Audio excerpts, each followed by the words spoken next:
भाई नमस्कार मु चंदन पाल आमर डिकार्बोनेशन भी सरी जाइए होंडा सीबी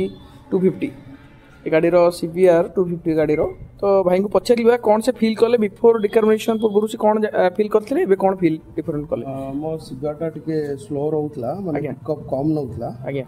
मोटे हाई स्पीड कले भी साउंड आसला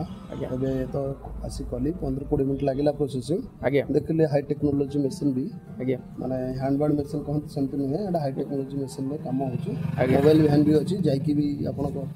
जो पाखरे अलगा बड़ व्हीकल भी करूची आज्ञा सुनी भल लागला आ लगेले भी 15-20 मिनट लागला काम कले ठीक ठाक अछि गाड़ी मो एबे चलेइली पूर्व अपेक्षा भलो माने फील होची एक्सीलेटर भी हाई हो जाउची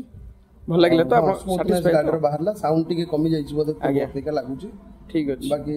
नेक्स्ट टाइम जहाँ गाड़ी अच्छी आसबे करेंगे 30,000 किलोमीटर थोड़े करदे ठीक अच्छे thank you so much. Thank you.